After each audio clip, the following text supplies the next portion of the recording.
मुंबई महानगर प्रदेशाच्या भविष्यकालीन विकासासाठी 10 ते 11 लाख कोटी रुपयांची गुंतवणूक करणार। केंद्र सरकारच्या नीती आयोगाच्या वरिष्ठ अर्थ सल्लागार एना रॉय यांनी मुंबई महानगर प्रदेशाच्या भविष्यकालीन विकासाचे सादरीकरण केले। यामध्ये सेवा क्षेत्र, गृहनिर्माण, पर्यटन, उत्पादन निर्मिती, शाश्वत विकास, जागतिक दर्जाच्या पायाभूत सुविधा या क्षेत्रांचा समावेश असून त्यात खासगी क्षेत्रातून 10 ते 11 लाख कोटी रुपयांची गुंतवणूक होऊ शकेल असे सांगितले। MMR क्षेत्रात विकास योजना राबवताना सिडको, MIDC, महापालिका आणि MMRDA या प्राधिकरणांमध्ये समन्वय साधण्यात येईल। पंडित दीनदयाळ उपाध्याय यांच्या जयंतीनिमित्त रामभाऊ म्हाळगी प्रबोधिनीच्या वतीने केंद्र सरकारच्या नीती आयोगाच्या वरिष्ठ सल्लागार एना रॉय यांनी 5 ट्रिलियन इकॉनॉमी आणि महाराष्ट्राचे योगदान यावर विशेष व्याख्यान दिले। बुधवारी 25 सप्टेंबर रोजी सायंकाळी 5 वाजता टिपटॉप प्लाझा येथे पार पडलेल्या या कार्यक्रमाच्या अध्यक्षस्थानी रामभाऊ म्हाळगी प्रबोधिनीचे उपाध्यक्ष माननीय खासदार डॉ. विनय सहस्त्रबुद्धे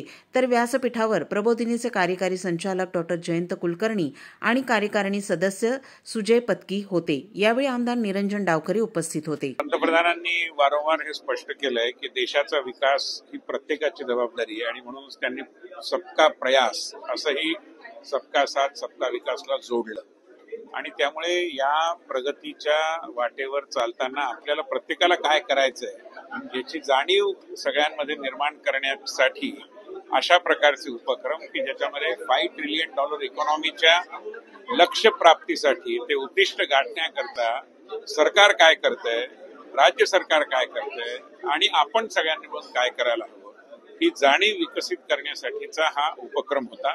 आणि मला असं वाटतं की ज्या पद्धतीने केंद्राने या सगळ्या विषयाचा गांभीर्यपूर्वक विचार केला आहे, विशेषतः मुंबई महानगर प्रदेश विकासाचा, त्याच्यामध्ये ठाण्याची खूप महत्वपूर्ण भूमिका आहे आणि म्हणून आम्ही हा कार्यक्रम ठाण्यात केला, कारण या संबंध विकासाच्या रथाचं एक प्रकारे सारथ्य करण्याचं काम ठाण्यावर आहे आणि मुंबईच्या विकासाच्या प्रश्नांचं उत्तर देखील मुंबईच्या उत्तरेला म्हणजे ठाण्यामध्ये आहे। त्यामुळे या कार्यक्रम रामभाऊ म्हाळगी प्रबोधिनीच्या माध्यमातून आज 5 ट्रिलियन इकॉनॉमी आणि महाराष्ट्राचं योगदान या विषयाचा कार्यक्रम आपण आयोजित केला होता।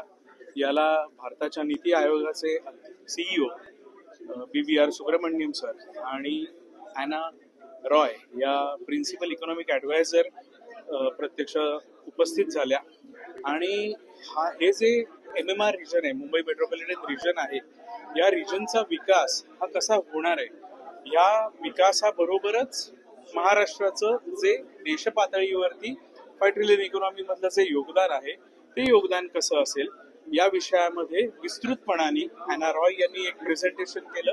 तसंच त्यानंतर BVR सर नीती आयोगाच्या CEOंनी देखील हे विस्तृतपणाने महाराष्ट्राची देशाच्या विकासामधली भूमिका ही मांडली।